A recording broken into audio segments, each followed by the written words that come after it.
Move out. You're obstructing a pregnant woman gently caressing her belly, Alicia instructed. I pondered Alicia's comment, wondering if pregnant women truly displayed a kinder expression. Observing the malice on Alicia's face, I shot a quick glance at David. You can sleep in the storage room, Alicia suggested, and David concurred. My lifelong love for him waned instantly, though a touch of sentiment lingered, leaving me somewhat melancholic. All right then, I replied, and in response, David happily took Alicia's hand.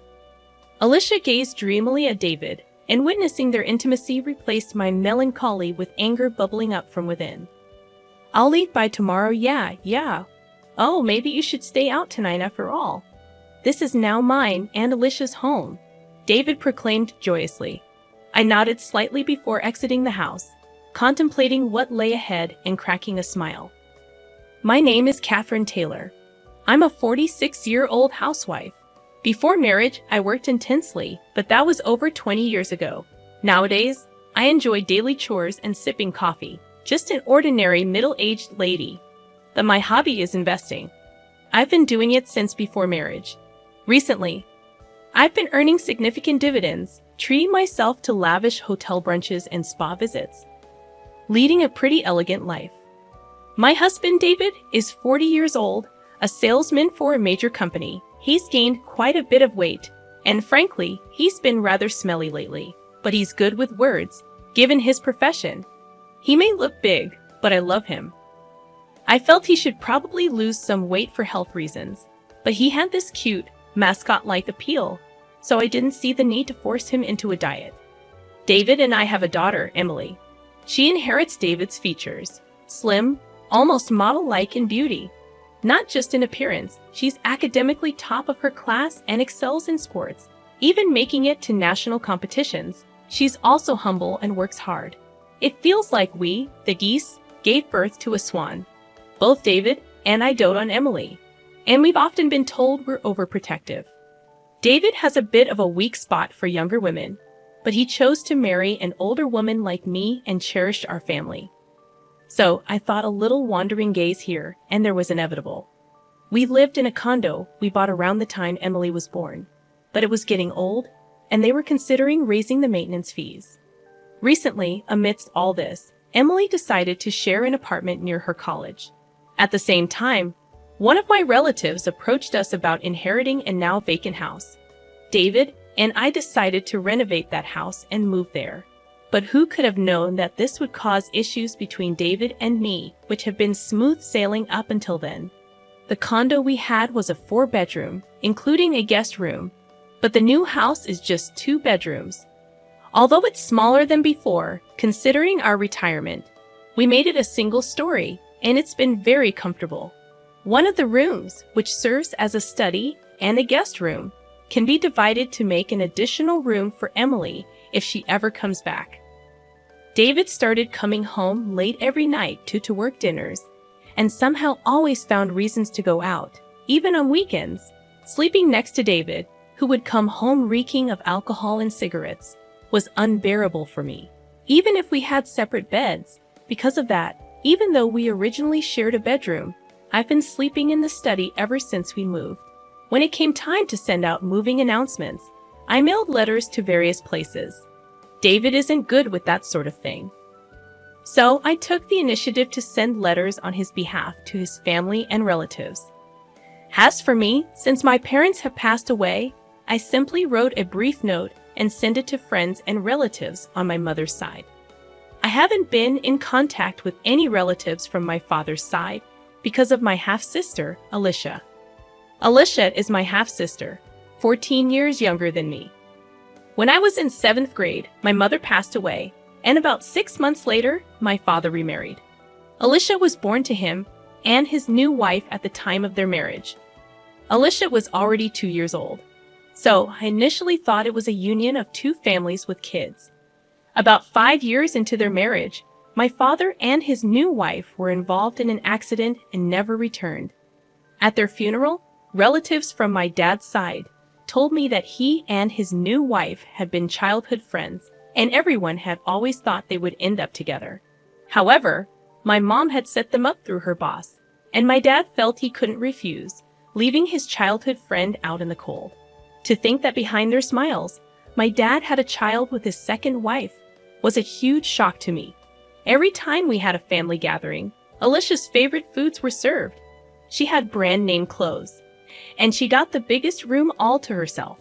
If she said she wanted to go somewhere, they'd take her immediately. Meanwhile, I was burdened with all the chores, from preparing meals to doing laundry. I had to work part-time jobs, and all the money I earned was taken away. I also had a small storage room under the stairs, and I had to beg for even basic necessities. By the time Alicia was in elementary school, she had heard about my mom from the relatives and started looking down on me.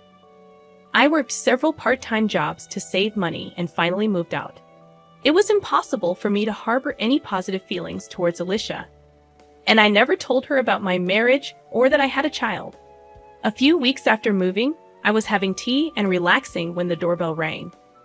When I answered, a man's voice mumbled delivery, and on the screen was a person looking down. I thought maybe David had ordered something and opened the door, only to be left speechless. "Oh, Alicia, why are you here?" "Hi, sis, long time no see. Just thought I'd drop by," Alicia said while wearing the hat I saw on the intercom. She wasn't a delivery person, but my half-sister. Without waiting for a response, she walked past me, entered the living room, and sat down on the couch. I followed her in a hurry, stood in front of her, and looked down. "I figured you wouldn't open the door if you knew it was me, so I used a recorded voice. That's just low. Geez, you're scary." I raised my voice at Alicia, and she feigned fear in an exaggerated way. However, it was clear she was just putting on a show, and the proof was that Alicia had a smirk on her face. "I came for a visit," Alicia said, speaking nonsense, getting a cold response from me. Yet she grinned and started explaining the reason for her unexpected visit. "But sis, you never even told me where you live. I got married, but my husband is always on business trips, and it's getting boring. Plus, once my belly starts getting bigger, moving around becomes a hassle, right? Everyone told me to come stay with you. Just go home. I don't even want anything to do with you." "Well, too bad. I already came here planning to stay with you." Listening to Alicia's audacious words only irked me further. Under my breath, I muttered, "Typical of a kleptomaniac's daughter." Hearing that, my anger reached its peak. "Get out. I never want to see your face again." "What's all the fuss about?" "People outside can hear you," David said. I was at a loss for words, surprised by David's unexpected return at such an odd hour. As I struggled to explain, Alicia stood up and walked over to David, intertwining her arm with his. David didn't seem to mind. In fact, he looked quite pleased. "Oh, Alicia here. Welcome, David. My sister was being mean. I thought it'd be nice to stay with you until the baby is born. But is that okay?" "Of course. I'd be thrilled if you're okay with it. You can stay as long as you want." I stood there in disbelief, silently observing the exchange between David and Alicia. The intimacy they shared seemed more like that of lovers than mere siblings-in-law. "David, what's going on?" I managed to utter, but he dismissed me, accusing me of being jealous of my cute little sister. His words left me speechless, considering I had confided in him about my family situation before our marriage. "We have a spare bed in the guest room. You can stay there," David offered casually. Alicia seized the opportunity, expressing her desire to sleep in the same room with him. Their mushy conversation gave me a headache, and as they went to the bedroom arm in arm, I couldn't shake a bad feeling. Peeking into the room after several minutes, I discovered them embracing each other, living out what felt like a dream for Alicia. "The baby is thrilled too, living with Daddy," Alicia exclaimed, dropping the bombshell that David was the father. As they kissed, I watched through the crack in the door, tears streaming down my face. From that day on, they treated me like a housemaid. I complied, but silently began gathering evidence against them, contemplating divorce. One day, Alicia arrogantly demanded I leave the room, claiming she, a pregnant woman, needed space. The spiteful look on her face contradicted the gentleness usually associated with expectant mothers. Looking at David for support, he sided with Alicia, causing any lingering feelings I had for him to vanish. Still, a touch of sadness remained as David happily took Alicia's hand, sealing my decision to leave. "I'll leave tomorrow," I declared, prompting an elated David to suggest I find somewhere else to stay that night. "This is now my and Alicia's home." I subtly nodded, leaving them to enjoy their laughter while they could. Stepping outside, a grin formed on my face as I contemplated what lay ahead. That night, I checked into a hotel, making plans for the next phase. The following day, I scheduled a moving company and headed to City Hall to start anew. Excitement and thoughts of newfound freedom kept me awake, but my spirit remained high. To my surprise, upon returning home, I found the moving company already confused, as the house appeared empty. A small box with a note greeted me, containing some of my cherished belongings carelessly thrown in. Adding insult to injury, David's wedding ring lay at the bottom of the box. Anger surged within me as I discovered the house in disarray, with evidence of David and Alicia's escapades. I led the movers to pack their belongings, then found a note on the dining table announcing David and Alicia's 6-day trip abroad and requesting the house to be cleaned. The note mentioned that the divorce would be finalized upon their return. David's utter self-centeredness left me dumbfounded, but his absence made executing my plan much easier and secretly grateful that I had the movers pack all my belongings. I left David's wedding ring on the kitchen counter before departing the house. After some contemplation, I purchased a place near Emily's university, which happened to be on sale. The one-bedroom apartment was cozy, and I cherished the solitude it offered. On the day David and Alicia were set to return, my phone incessantly rang. Without checking, I knew it was them. Answering with a nonchalant hello, I was met with David's frantic voice demanding an explanation. "What the hell is going on?" he shouted. Remaining calm, I replied, "What do you mean? What's going on?" David, fuming, informed me that the house was gone. Bursting into laughter, I explained, "Well, it was my house. And if I'm not going to live there, why keep it? We were living there, weren't we? Don't worry. Everything's safely stored in a storage unit. I'll text you the location and access code." David demanded I bring back the house, but I retorted that it was under my name, and the money used to build it was from my investments, not a dime from him. David seemed to recall his lack of involvement when the house was built, a fact he had conveniently forgotten. Claiming the baby to be his niece or nephew, David pleaded for me to do something about the house, as Alicia was in a tough spot. I informed him that I had known about their relationship since Alicia barged into our house. I had been gathering evidence, including recordings from a high-end baby monitor Alicia had me buy during a fit. The monitor captured everything, even in the pitch dark. Upon revealing this, David was at a loss for words. Cheerfully, I mentioned that the mailbox might have something for him. David checked it, discovering a certified mail.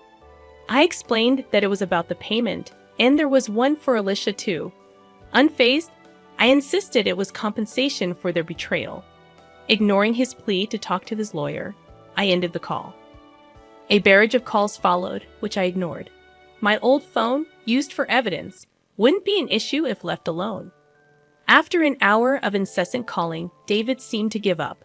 The attorney reached out, sounding weary. The next morning, a relative from my father's side called on my new phone, likely having obtained the number from Alicia. Expecting scolding, I recorded the call. The relative demanded an apology to Alicia, who was pregnant, and insisted on a new house as compensation. Unyielding, I refused to apologize to the woman who had an affair with my husband. I asserted that Alicia should apologize and pay compensation. When accused of being a kleptomaniac's child, I retaliated, stating that Alicia's actions were reflective of her father's betrayal. I instructed them to relay a message to Alicia to never get involved with me again, though I doubted she would have the chance. Hanging up on the babbling relatives, I felt a refreshing release of pent-up emotions. I contacted my lawyer, determined to bring Alicia and David to justice. The thirst for revenge lingered until I witnessed the dumbfounded expressions on their faces during our discussion at the lawyer's office. Alicia appeared utterly miffed, while David wore a grumpy expression, showing no remorse. Surprisingly astounded, rather than angry at their self-centered comments, I laid out divorce papers in front of them, accompanied by another set, the marriage license, offering a reduction in compensation if they signed the latter. David snatched the pen from me and signed without hesitation. Alicia, smirking, followed suit. Placing the signed documents in a folder, I gave them a big smile. "I'll submit these to the county office," I announced. Alicia, with a dumbfounded expression, tried to argue, but I revealed that the divorce was already finalized in mediation the day before. Her lack of awareness stemmed from disregarding multiple summonses. As Alicia and David processed this information, I dropped another bombshell: the possibility of David denying the father-child relationship with the unborn child. Alicia stared in shock, and David, realizing the potential consequences, looked pale.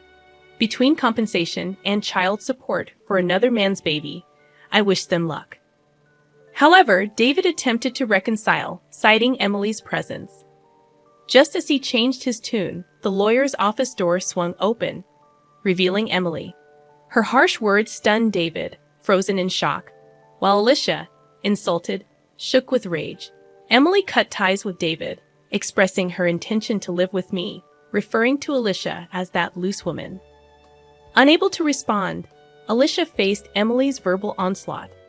I delivered the final blow, revealing David's financial limitations and asserting ownership of the house and car. Alicia's plan to extract money seemed to unravel, leaving her pale and stunned. As I left with my lawyer and Emily, I left them to their newfound reality. That evening, having dinner with Emily for the first time in a while was delightful. I filed for divorce, and around the time Alicia's waiting period for remarriage had passed, David and Alicia submitted their marriage license. The witness section bore my signature, along with Alicia's ex-husband, who had shared crucial information. News circulated that David, involved in an affair with Alicia at work, got fired for misusing travel expenses for secret getaways. He now struggles with part-time jobs. Alicia, taking care of the child, faces financial difficulties after being dumped by her boyfriend. Her attempt to sabotage my family had backfired. Meanwhile, Emily enjoys college life, and I've been leading a relaxed life with my stock dividends. Surprisingly, I've developed a closer bond with Alicia's ex-husband, who affectionately calls me Catherine. Recently, he reached out for an important talk, making me feel a bit restless as I sit in front of my vanity, my face flushed like a smitten young woman.